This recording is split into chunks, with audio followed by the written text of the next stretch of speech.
একটি ছোট মেয়ে হঠাৎ বুঝতে পারল যে তার পেছনে সমুদ্রের এক বিশাল দানব এসে গেছে। দানবটি তার উপর আক্রমণ করেছিল, কিন্তু শক্তিশালী হাই ডেফিনেশন কাচের কারণে তাকে কোনো ক্ষতি করতে পারেনি। মেয়েটির চিৎকার শুনে তার সব সঙ্গী তার কাছে চলে আসে এবং কাচের ওপারে সেই দানবের চিহ্ন দেখে ভয় পেয়ে যায়। প্রথমে সবাই ভেবেছিল হয়তো কোনো বিশাল তিমি মাছ আক্রমণ করেছে, কিন্তু মুহূর্তের মধ্যেই সবাই নিশ্চিত হয়ে যায় যে এটি এক বিশাল হাঙরের কাজ, যা সমুদ্রের 1000 ফুট গভীরতা থেকে ওপরে উঠে এসেছে। টিমের লিডার বলল, দ্রুত আমাদের পানির ওপরে যেতে হবে যাতে আমরা সাহায্যের জন্য ব্যাকআপ ডাকতে পারি এবং এই বিপজ্জনক হাঙরের উপস্থিতির খবর সবাইকে জানাতে পারি। কিন্তু ওপরে পৌঁছে তারা দেখল সেই হাঙর এখন সমুদ্রের নৌকাগুলোর ওপর আক্রমণ করছে, যার ফলে অনেক মানুষের মৃত্যু হয়েছে।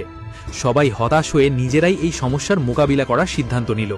তখন তাদের একজন জিনিয়াস বলল, যদি আমরা কোনোভাবে এই হাঙরের সরিয়ে একটি ট্র্যাকার লাগাতে পারি তাহলে আমরা তার অবস্থান জানতে পারবো এবং তাকে মারা সহজ হবে। এই কাজের জন্য তারা জেমসকে বেছে নিল, কারণ সে সমুদ্র ও হাঙর সম্পর্কে অনেক কিছু জানত। কিন্তু সমস্যা ছিল, ট্র্যাকারটির রেঞ্জ মাত্র 100 মিটার ছিল, অর্থাৎ জেমসকে সাঁতরে হাঙরের খুব কাছে যেতে হতো। জেমস কোনো ভয় না পেয়ে পানিতে নেমে ধীরে ধীরে হাঙরের কাছে যেতে লাগলো। অনেক কষ্টের পর হাঙরটি আবার পানির ওপরে এলে জেমস লক্ষ্য করে তার শরীরে ট্র্যাকার লাগিয়ে দিল। কিন্তু যখন তাকে বোর্ডে টেনে তোলা হচ্ছিল তখন পানিতে তীব্র নড়াচড়া শুরু হলো এবং হাঙর জেমসের উপস্থিতি বুঝে গেল। তার সঙ্গীরা দ্রুত বোর্ড চালাতে লাগলো এবং কেবিলের সাহায্যে তাকে টানতে লাগলো। সবার মনে হচ্ছিল আজ হয়তো জেমসের শেষ দিন, কিন্তু সৌভাগ্যবশত সে হাঙরের হাত থেকে বেঁচে বোর্ডে ফিরে এলো। সবাই জেমসকে জীবিত দেখে খুব খুশি হলো। এবার তারা হাঙরটিকে শেষ করার জন্য আসল পরিকল্পনা শুরু করলো। তারা একটি শক্ত প্লাস্টিকের খাঁচা তৈরি করলো। এর সাহায্যে লুসি পানির নিচে গিয়ে হাঙরের শরীরে বিষ ইনজেক্ট করবে। পরিকল্পনা অনুযায়ী হাঙরের দৃষ্টি আকর্ষণের জন্য ওপর থেকে অনেক মাছের মাংস পানিতে ফেলা হলো। মাছের গন্ধ পেয়ে হাঙর দ্রুত তাদের দিকে এগিয়ে এলো।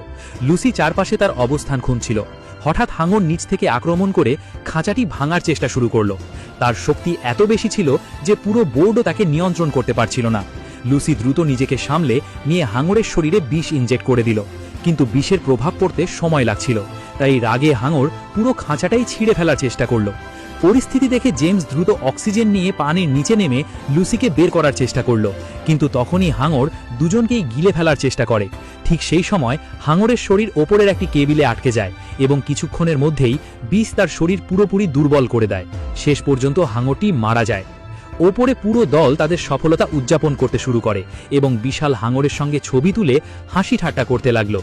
কিন্তু ঠিক তখনই আরেকটি ভয়ঙ্কর ঘটনা ঘটে। মৃত হাঙরটির থেকেও 3 গুণ বড় আরেকটি হাঙর এসে বোর্ডের ওপর আক্রমণ করে বসে।